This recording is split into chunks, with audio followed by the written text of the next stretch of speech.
5 alasan mengapa Indonesia tidak perlu memberlakukan lockdown dan tetap tenang menangani kasus virus corona. Yang pertama, virus famili corona bukanlah hal yang baru. COVID-19 adalah virus baru yang barusan ditemukan akhir Desember kemarin. Jadi, analoginya, binatang kucing bukanlah hal yang baru. Kalau kita menemukan kucing ke-19 yang baru ditemukannya Desember kemarin, apakah kucing itu bisa sangat berbahaya? Mari kita lihat di publikasi dari pnas.org. Dari penelitian tersebut, mereka telah mengetahui bahwa tahun 2005 sampai tahun 2013, dari mereka yang mempunyai gangguan pernafasan, virus corona sudah terdeteksi.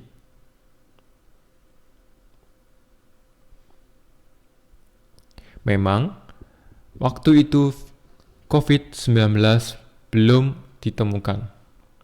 Akan tetapi, dari perkumpulan virus ini kita bisa melihat bahwa virus corona dan virus influenza, juga virus rhinovirus yang lainnya, mereka sangat berhubungan dengan ketat. Dari gambar ini kita bisa melihat coronavirus, di mana mereka telah mendeteksi dari pasien yang ada. Di sini juga mereka telah mendeteksi virus influenza H1N1 di tahun 2009 kemarin. Kita juga mengenal adanya virus influenza A dan virus influenza B. Dari gambar di sini, kita bisa melihat bahwa peaks atau puncak dari sakit atau serangan influenza ini selalu di bulan Januari atau bulan di mana musim dingin berada. Jadi di saat Januari di sini Juli dikarenakan adanya virus H1N1. Di sini kita bisa melihat Januari, dan Januari. Nah, di tahun 2020 ini kita juga melihat bahwa bulan Januari dan bulan Februari kita mengalami kenaikan pasien corona. Yang kita tahu bahwa coronavirus juga tidak sendirian. Alasan kedua adalah dari 2003 korban yang meninggal di Italia kemarin, 0,8% berusia 30-49. Sedangkan 96% di atas 60 dan korban di bawah 30 tidak ditemukan. Mari kita lihat grafiknya. Di sini kita bisa melihat angka korban COVID di Italia. Sangat tinggi untuk mereka yang di atas umur 60. Bagaimana halnya dengan di sini? Di bawah umur 30 kita hanya menemukan angka 0. Mari kita bandingkan angka ini dengan angka dari Wuhan yang saya ketahui. Saya mempunyai data dari Wuhan tanggal 19 Februari dan Italia. Di sini kita bisa melihat bahwa memang betul jumlah naik meningkat setelah umur 50. Lalu kita bisa melihat kenaikan ini. Walaupun di China, Wuhan, angka tersebut tetap stagnan. Hal ini dikarenakan di Italia mereka mempunyai struktur populasi yang berbeda. Sekarang ini di Indonesia kita sudah mempunyai hampir 900 atau hampir 1000 kasus dan telah meninggal 78 orang. Nah, apakah 78 dan semua kasus ini semuanya murni akibat virus corona? Saya masih mempertanyakan itu, karena menurut penelitian di tahun 2005 dan 2015 kemarin, virus corona jarang sendirian. Juga yang di Italia kemarin.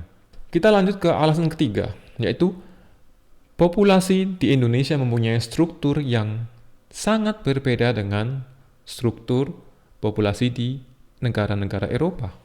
Ini adalah gambar piramid populasi di Italia tahun 2017. Coba Anda pikirkan, apa arti gambar ini? Di bawah kita mempunyai jumlah dalam jutaan, dan di tengah kita bisa melihat kategori umur. Sangat menarik di sini bahwa untuk mereka yang berumur 80, contohnya, mereka mempunyai populasi hampir 1 juta untuk laki-laki dan 1 juta lebih untuk perempuan. Jadi kalau kita bisa melihat total mereka yang berumur 60 ke atas cukup besar. Mari kita bandingkan dengan negara selanjutnya, yaitu negara Jerman. Lalu kita bandingkan dengan negara Indonesia. Bisakah Anda membandingkan?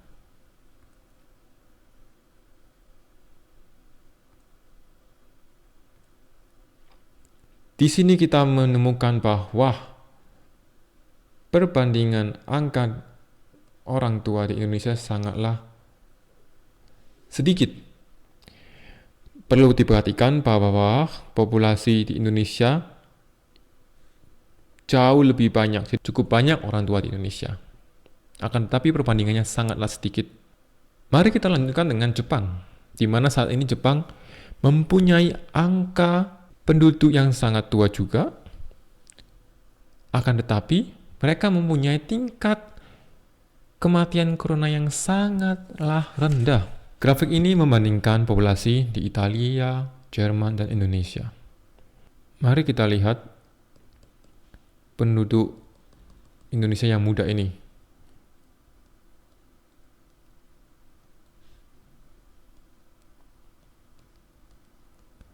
Mereka yang berumur 0 sampai 25 tahun mencakup angka 40%. Sedangkan kita sangat sedikit mempunyai penduduk yang lanjut usia. Dengan perbandingan sekitar, atau saya bilang 12%. Alasan keempat adalah COVID-19 dan coronavirus mengakibatkan gangguan pernafasan dan menyerang paru-paru. Virus yang mirip dengan influenza ini sangat umum di negara-negara dingin. Sedangkan di Indonesia, bukan negara 4 musim, seharusnya tidak sebegitu parah. Mari kita lihat bukti dari hal tersebut. Ini adalah grafik tingkat pasien yang terkena gangguan kesehatan di paru-paru dan pernafasan. Di bawah ini adalah waktu mingguan. Jadi Januari tahun baru kita berada di sini, minggu pertama, minggu ketiga, dan minggu ke-12 di sini. Ini adalah waktu di mana musim dingin dan musim orang sakit influenza. Untuk tahun ini, tahun 2019 dan 2020, grafik menunjukkan bahwa angka penyakit masih termasuk di batas yang wajar. Kita bisa lihat di tahun 2016-2017, musim dingin kemarin, mereka mengalami hal yang lebih parah. Di tahun 2017-18, mereka juga mengalami hal yang lebih parah. Akan tetapi, 2-3 tahun terakhir, kita tidak mengalami lockdown atau panik seperti tahun ini. Berbeda dengan negara-negara Eropa dan Cina, tingkat kemiskinan di Indonesia sangatlah tinggi. Selain itu, Indonesia tidak mempunyai jaminan sosial apabila perekonomian diberhentikan secara total. Mari kita berpikir lebih tenang dan jernih, kurangi konsumsi media informasi Anda. Saya yakin kita bisa menangani kasus COVID-19 ini tanpa adanya lockdown.